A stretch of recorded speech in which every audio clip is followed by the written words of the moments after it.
dengan dalil apapun perpanjangan kontrak karya tidak dapat diajukan sebelum waktu tersebut, sekalipun misalnya dengan alasan investasi.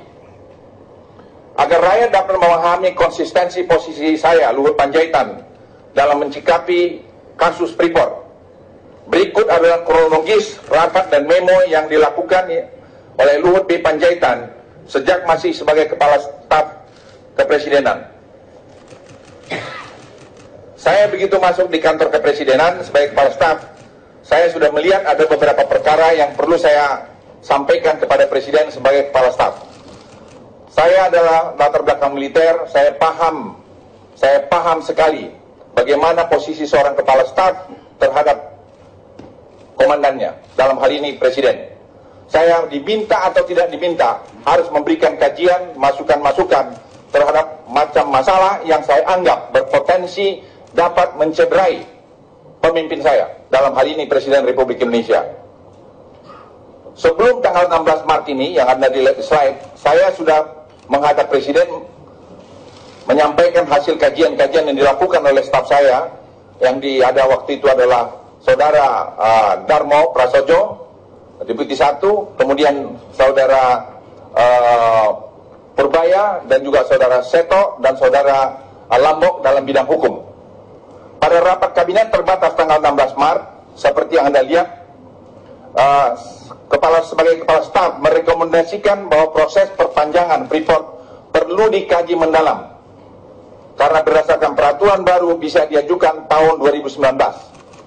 Perpanjangan Freeport juga harus bisa memberikan manfaat terbesar untuk bangsa. Itu tanggal 16 Maret. Kemudian tanggal 15 Mei, saya mengirim memo sebagai Kepala Staf pada Presiden Republik Indonesia bahwa saya mulai mendengar ada upaya untuk mempercepat proses ini atau untuk perpanjangan sebelum 2019. Menyampaikan bahwa proses perpanjangan kontrak karya pertambangan hanya bisa dilakukan 2 tahun sebelum kontrak berakhir. Memo ini saya sampaikan pada Bapak Presiden. Yang ketiga, pada tanggal 17 Juni, saya ulangi 17 Juni, memo Kepala Staf Presiden kepada Bapak Presiden bahwa saya sudah detail pada memo tanggal 15, semua memonya ada, nanti Anda bisa lihat. Saya belum menunjuk pada PT Freeport, tetapi pada tanggal 17 saya sudah jelas mengatakan bahwa permohonan perpanjangan Freeport hanya dapat diajukan tahun 2019 sesuai dengan peraturan yang berlaku. Dan saya sarankan pada Presiden di situ bahwa kalau itu dilakukan, itu akan bisa membahayakan Presiden, karena Presiden dianggap melanggar peraturan perundang-undangan. Kemudian tanggal 2 Oktober, Saudara Lambok dipanggil oleh Presiden, sebelah kanan saya ini, untuk menjelaskan kembali penjelasan saya yang saya berikan beberapa waktu sebelumnya dari segi hukum mengenai perpanjangan Freeport sebelum 2019, di mana kebetulan saya sedang bertugas di Surabaya. Output dari itu adalah Anda baca di sini, Presiden menyatakan pada Businesscom, tadi pagi saya lapor Presiden, menyatakan proses perpanjangan Freeport bisa diajukan 2019. Selain itu Presiden mengajukan 5 syarat negosiasi perpanjangan, yaitu pembangunan Papua, konten lokal, royalti, divestasi saham, dan industri pengolahan. Tadi pagi saya rekonfirm ke Presiden, Presiden bersikap seperti itu tetap.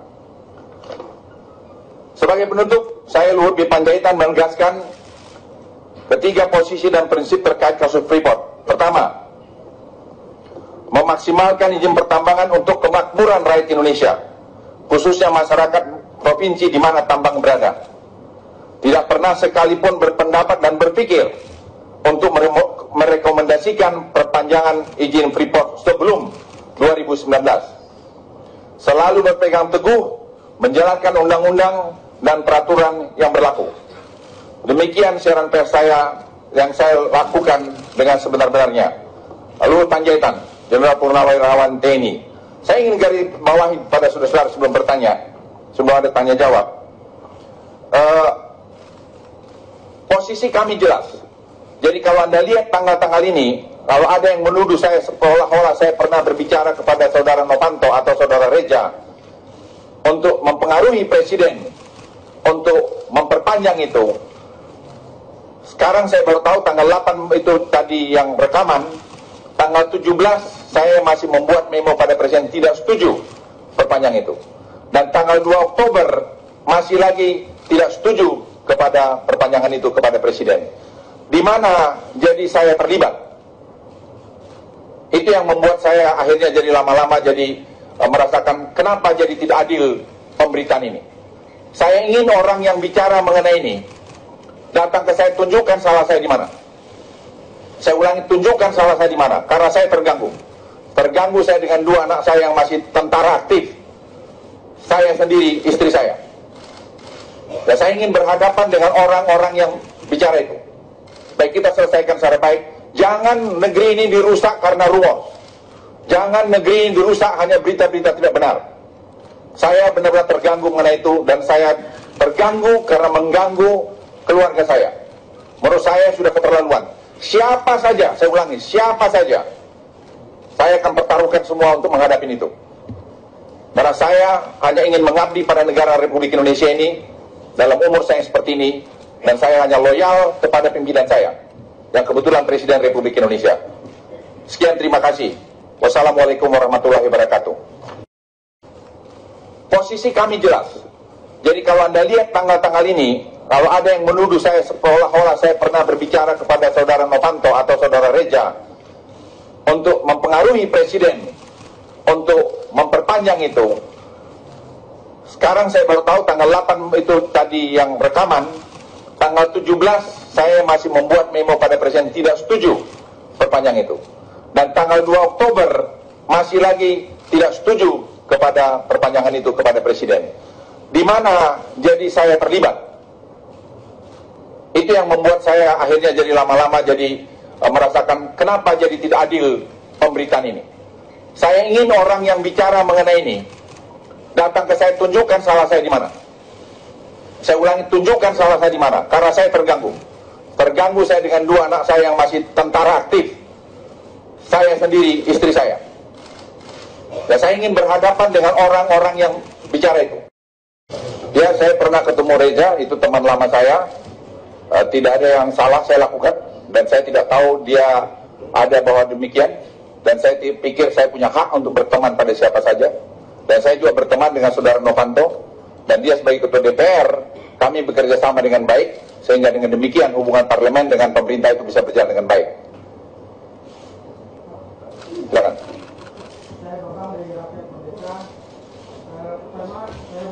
Saya pernah berbicara kepada saudara Novanto atau saudara Reja untuk mempengaruhi presiden untuk memperpanjang itu. Sekarang saya baru tahu tanggal 8 itu tadi yang rekaman, tanggal 17 saya masih membuat memo pada presiden tidak setuju perpanjang itu. Dan tanggal 2 Oktober masih lagi tidak setuju kepada perpanjangan itu kepada presiden. Di mana jadi saya terlibat. Itu yang membuat saya akhirnya jadi lama-lama jadi merasakan kenapa jadi tidak adil pemberitaan ini. Saya ingin orang yang bicara mengenai ini datang ke saya, tunjukkan salah saya di mana. Saya ulangi, tunjukkan salah saya di mana, karena saya terganggu. Terganggu saya dengan 2 anak saya yang masih tentara aktif. Saya sendiri, istri saya. Dan saya ingin berhadapan dengan orang-orang yang bicara itu. Baik, kita selesaikan secara baik. Jangan negeri ini dirusak karena ruos. Jangan negeri ini dirusak hanya berita-berita tidak benar. Saya benar-benar terganggu mengenai itu, dan saya terganggu karena mengganggu keluarga saya. Menurut saya sudah keterlaluan. Siapa saja, saya ulangi, siapa saja, saya akan pertaruhkan semua untuk menghadapi itu. Karena saya hanya ingin mengabdi pada negara Republik Indonesia ini dalam umur saya seperti ini, dan saya hanya loyal kepada pimpinan saya yang kebetulan Presiden Republik Indonesia. Sekian, terima kasih. Wassalamualaikum warahmatullahi wabarakatuh. Posisi kami jelas. Jadi kalau Anda lihat tanggal-tanggal ini, kalau ada yang menuduh saya seolah-olah saya pernah berbicara kepada saudara Novanto atau saudara Reja untuk mempengaruhi presiden untuk memperpanjang itu. Sekarang saya baru tahu tanggal 8 itu tadi yang rekaman, tanggal 17 saya masih membuat memo pada presiden tidak setuju diperpanjang itu. Dan tanggal 2 Oktober masih lagi tidak setuju kepada perpanjangan itu kepada Presiden. Di mana jadi saya terlibat. Itu yang membuat saya akhirnya jadi lama-lama jadi merasakan kenapa jadi tidak adil pemberitaan ini. Saya ingin orang yang bicara mengenai ini datang ke saya, tunjukkan salah saya di mana. Saya ulangi, tunjukkan salah saya di mana, karena saya terganggu. Terganggu saya dengan 2 anak saya yang masih tentara aktif. Saya sendiri, istri saya. Dan saya ingin berhadapan dengan orang-orang yang bicara itu. Ya, saya pernah ketemu Reza, itu teman lama saya. Tidak ada yang salah saya lakukan, dan saya tidak tahu dia ada bahwa demikian. Dan saya pikir saya punya hak untuk berteman pada siapa saja.